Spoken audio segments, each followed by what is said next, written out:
Hi, my name is Kate, and I love to read. Like, I was carrying books around with me before Kindles were a thing. So I decided to start a podcast where I interview the authors of some of my favorite books, ask them all of my questions so that I can read between the lines of the books. Welcome back to another episode of Between the Lines. I'm here with Eliza Jane Brazier, the author of Good Rich People, that I read, I don't know, just a couple weeks ago. I could not put it down. I finished it so quickly. I had to know what was going to happen. So thank you for being on the podcast, Eliza. Thank you so much for having me. It's my pleasure to be here. So before we get into talking about the book, let's talk about you a little bit. So when did you know that you wanted to write a book, or when did you know you wanted to be an author?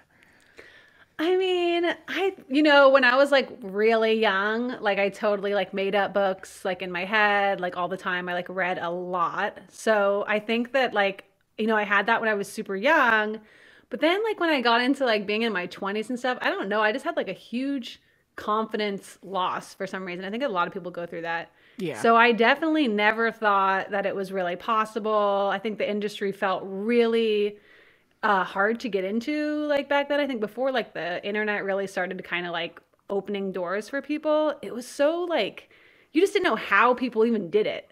Yeah. I think people are still kind of like that a little bit. I get asked questions sometimes and I'm like, oh my gosh, people really don't know. Yeah.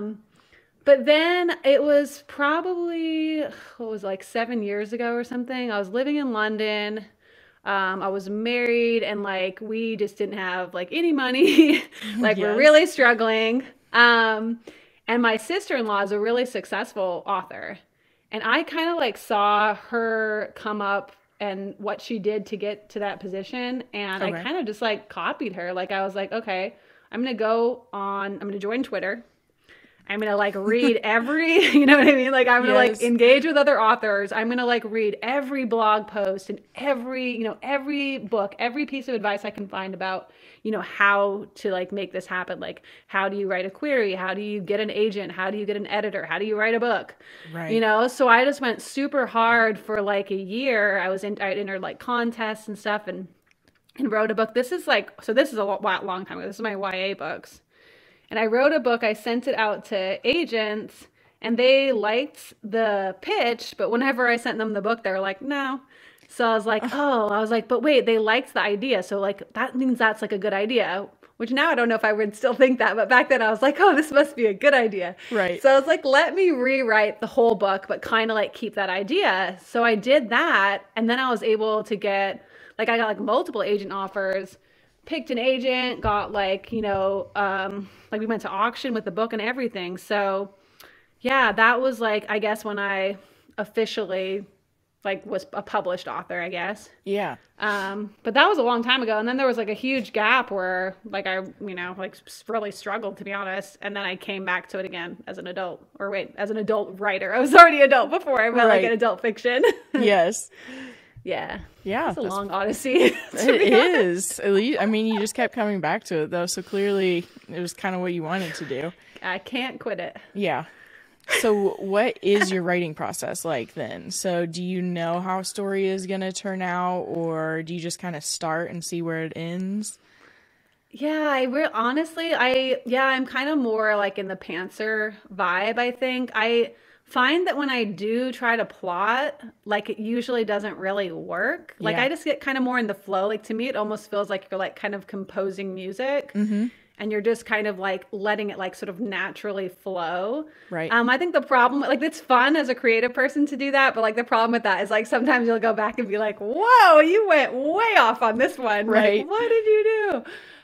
But I've just found when I try to outline, that also doesn't really work. It ends up feeling really forced and unnatural, and I can't even have my voice is completely different. It's so it's really interesting. I'm honestly still learning, I guess. Yeah. What am I what's the best way for me to write? How can I make this easier? Because I don't know if my process is the best. Yeah, everyone has had really different answers, so clearly different things. Yes. I mean, vastly different things work for different people. So I do think it is about figuring out what works for you instead of just Yeah. like, oh, I heard this person does this, so I guess that's the only way I can do it. That's so true. Yeah. I think it's good to stay open too. I think maybe we sometimes assume that we're always going to be the same writer for every book, but maybe we're not. Yeah.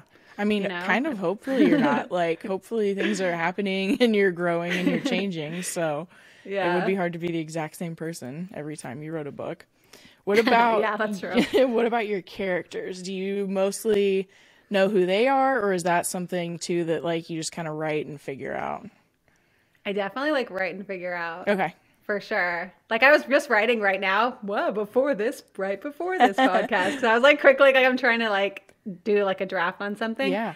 And like I started writing something about a character and I was like, oh, okay, wait, I didn't put that like at all before. Like it was like this just total realization that I was like, yeah, no, that's better. So I might have to go back and kind of like put that in. But yeah, I like to feel like I'm like sort of like discovering the character a little bit like as I go. Yeah. But I always like try to have like I try to know like what they want. I think that's always like a big thing I think just to come in with. Right. As much as I can. Yeah. Yeah, but I think it takes drafts and time to get to know them. Yeah. I mean, that makes sense given how you said your writing process works too. So I'm not too surprised. So how would you describe good rich people in just like a couple sentences? Oh, a couple of sentences. Done. Or dun. 3 No, or I'm 4. just kidding. Like, try. That was a sentence, done, like music. Yeah, no, it's basically just about like this bored rich couple that live in Los Angeles and they kind of invite people to live in their guest house, like in order to sort of like play games with them. And basically they sort of invite someone to live there, but then it's not who they think it is. And the game just very rapidly spins out of control to an explosive conclusion. Dun, Yes. dun, dun, dun, dun. Pew. I mean, that works. I think that's a pretty good couple sentences about it. Where did you get the idea for it, or what prompted you to write this one? I think the big thing that drove me honestly is like that I like lived below the poverty line for like a decade. Yeah. In London. And so that really like fueled me wanting to write this. And also like that for me, it was very, especially like the initial drafts, it was really like kind of therapeutic, to talk about that kind of stuff. Right. And just to think about stuff that maybe I hadn't thought about in a long time and think about it in a different way from a different perspective. Yeah. But then also during that time when like I didn't, have any money. My late husband, he was like a musician. So he had like all these connections to like uber wealthy people. Oh, okay. And so we would sometimes go to like these houses, or like he'd play shows. Like we'd go to these like houses or penthouses, these just insanely wealthy people's houses. Or they'd come to our house. And so we'd be interacting with these people like in a completely different world. And it's just so like sort of strange, I guess. There's a lot of like conflict, I think, under the surface. There's a lot of like differences in the way people act. There's a lot of just contrast. So Yeah. I think that's kind of what inspired me to write this story. Yeah, that's very apparent throughout the book that you're kind of exploring that for sure. Who would you cast for the main characters if it was a TV show or a movie? Well, so I am actually like working on the TV show, so hopefully wow. there will be. Nice. But so yeah, I never really say people's names because That makes sense. I guess because you like want to be like open. Like there's been like random sort of like people throwing out ideas and stuff like that. But I think there's so many people that could do it. And I used to do acting like in high school. Like I'm really super into actors and like acting. So like to me personally, it's like there's certain people that they're so talented, they would bring something everyone would bring something different, which is I think a really cool part of like the whole TV or film process, Yes. So I always like think you stay open is the best way to go. Right. What about you? Who would you cast? That's give a me great some question. ideas. See, I hadn't thought of it either. It's tricky. I'll have to think about Because it. some people clearly think of people. Yeah. Like I sometimes will give traits to people. Like I gave like Michael, people, this is random, but like people used to make fun of Ryan Gosling for talking like he was Robert De Niro in the 70s. Yes. So I literally put that in my book. Like there's just like random things. Yeah. Like you try to take like details from like real people, even though I don't know if that's necessarily a true detail, but Right. just funny things that make people seem more real. Right. Yeah. Not that I think Ryan Gosling would be right for that role, because he wouldn't. No, but not that one. Definitely not that one, at least. I just thought that was a funny thing to say about it is. I did see in your bio that you're a screenwriter as well. So how are your approaches to screenwriting and book writing different, or are they pretty much the same? Oh man, it's so different. I feel like, I try to bring elements of both to each one, but like screenwriting is super hard because you have to have such economy of like, obviously of like words or of action just to bring something across. Right. And it's really hard not to like be really like clunky. Yeah. You know what I mean? Like you can't like hide behind stuff like you can with writing, like if I make something sound pretty, like people might not notice that like, oh, that was like a pointless scene or nothing happened or, right. Or like that dialogue is really bad. But like if you have like a pretty description mixed in there, people won't notice. Yes. So it's harder like to get away with stuff, Yeah. And I also think you realize when you're adapting something, you're like, God, I did this totally wrong. Or you're like, man, I just could have done that in so much less time. So I don't know. They inform each other, I think, and make me hopefully better. Right. That's what I figured. So are you adapting yours then as well? Yeah. No, that's like, been primarily what I do. So it's cool because it's like, it's just fun to like be involved in because you get to have a great experience and learn a lot, even if something never gets to the point of being made. You know what I mean? Yeah. So that's really cool. So we're going to start talking about the book. So we are going to get into spoilers. So if you haven't read the book, just pause this and go read it and then come listen. But if you're listening because you did already read the book, you can just keep on listening. So you've kind of talked about it already, but there is like very much an examination of like the very stark difference between being extremely wealthy and extremely poor.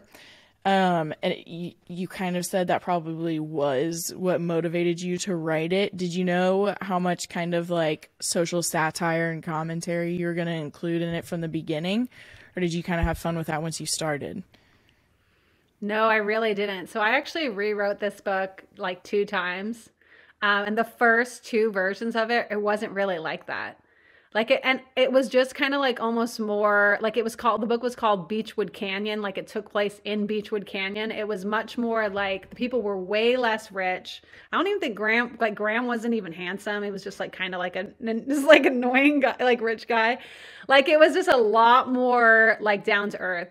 And then I just didn't really feel like that it was working. And I was like getting like edit letters that were very broad. And I feel like when you get a really broad edit letter, you're like, this is maybe not working at all. Who knows? Right.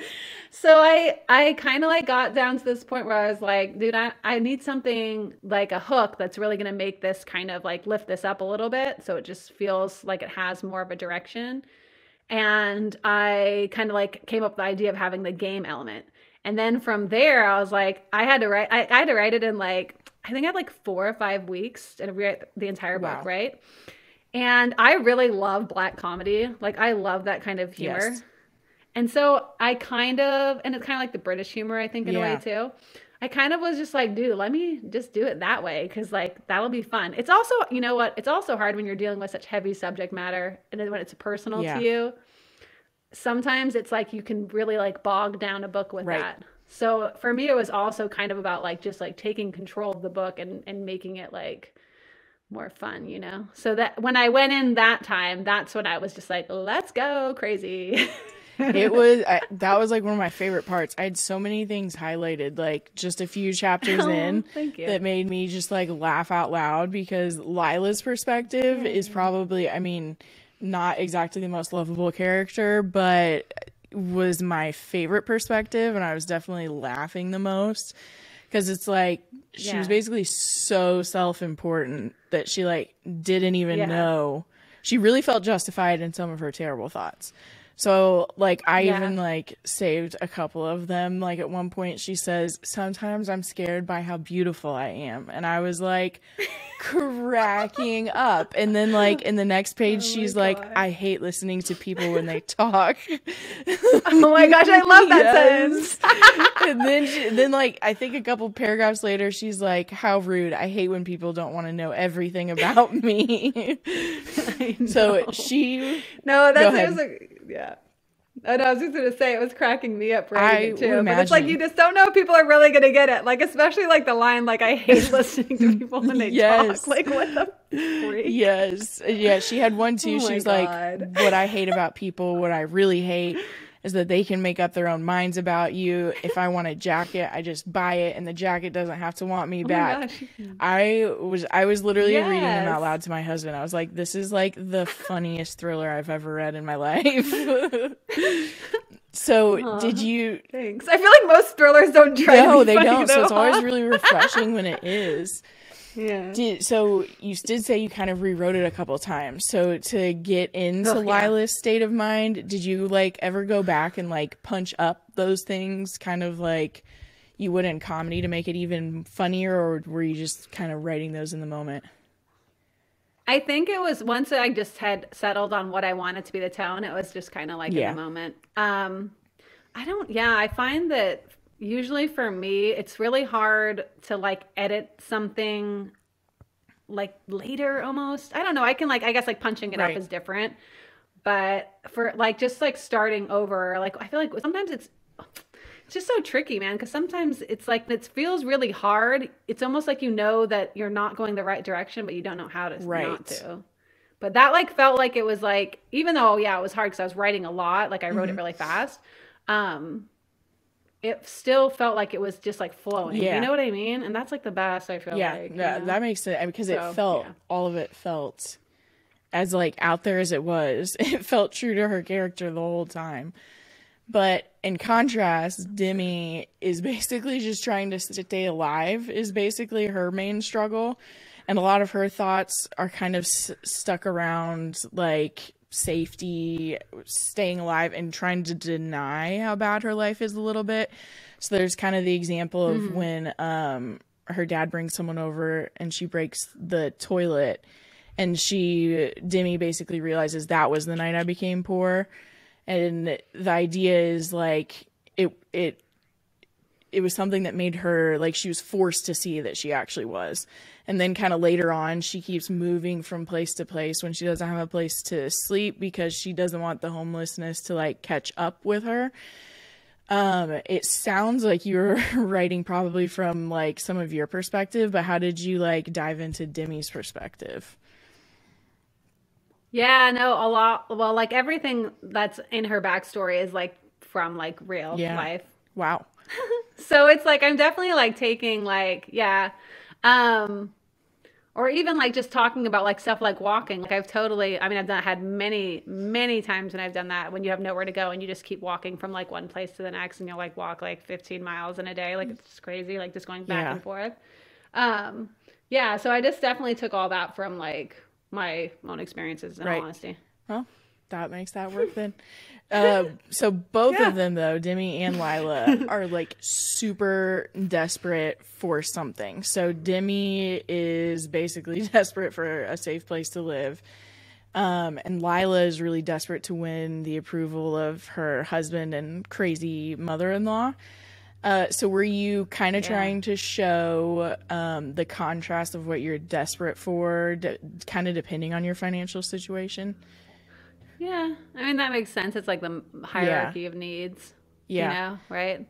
They say like once you get everything, then you just want, And I think that like in some ways, like like love is like the most impossible thing to get in a way because it's like you never really feel Right. it from someone else. So yeah, I think especially Lyla really picked the Yeah. wrong person, but She got a really special guy. yeah. So, do you think Lila's desperation was out of control enough that if Demi didn't get the gun from her, do you think she was going to kill Demi? Well, I think there's a point. Okay, if I'm like trying to remember my own book. So Lila's like, there's a point when she's like, could have shot Graham and she didn't. So that kind of makes me think she maybe doesn't have like quite the killer instinct. Yeah, that it she didn't. thinks. It felt. I don't know. Just like thinking about it now, reading it, I was like, how is she going to do this? But she was acting like she was so sure that she could do it. I was like, she doesn't seem like the person who could actually do this, though. Yeah, she'd hire someone else to do it. That would be much more likely. That's a really good point. Yeah, and a It's lot not really easier. a go-getter. Yeah, she's definitely not. There was kind of like a poetic justice, though, to Graham dying from drinking his precious Moët. Did you know when you started writing the book that he was going to die? And did you know that Demi was going to do it? Well, I guess I don't think I did know that. I just think I wanted to give people like a more satisfying ending. I felt like if I disappear, people weren't as like satisfied with the ending in some ways. Like they're like, it was one of those endings that like makes you go, oh. And I was like, I wanted people to go like, ah. You know, because I feel like you have to be like so careful with endings, because if you like end a book wrong, then people will hate the book. They'll be so mad at you. Although I guess like you can't really ever win anyway in that kind of battle. But I just wanted it to feel like, okay, like there was some justice. But I don't think in real life, like he wouldn't be dead. You're like, I just did it for the like people. If there's a season 2, he's coming back. That makes sense. Yeah, I was talking to Jamie Lynn Hendricks about that, about like there are plenty of books that I love that don't end well at all, but it still feels fitting to the book. And then sometimes you're like, oh, it was kind of nice that there is kind of a happy ending. But like in this genre, you're typically not necessarily having what you would call an actual happy ending. But it's kind of nice having a difference. But there are people who like, if they don't have closure at the end, like there's all this build up and then they get really mad. And I used to be a little bit more like that, or like when I first started reading books, and similarly was like not rich at all. Not that I'm rich now, but when it was like I would have to like research the book and be like, what am I going to spend my money on? And then you get to the end and you're like, what? So I think I used to be like that more. And then now I'm like, if for 98% of the book I was so hooked and like thoroughly enjoying it and like it was very entertaining, why am I going to throw a fit if like I didn't love 2% of it at the end? But I might be in the minority there. Yeah, it's hard to like know how to end something. It is like that's why that's why TV shows are that same way, where like the shows that know to end it at like 5 seasons, like Breaking Bad, Ozark is what I was thinking about too. They're ending at 4.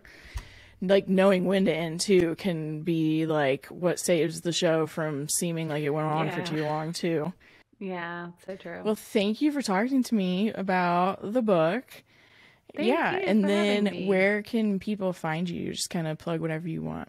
I am on Instagram and Facebook and Twitter. And I always like to try to follow people back on Twitter because I follow so many people. So if you're like a real person, I'll be like, oh, I'll follow you. Awesome. Well, those will be in the show notes. So if anyone wants to go find those and follow them, they can. But hopefully they do so they can keep track of everything else that you're working on.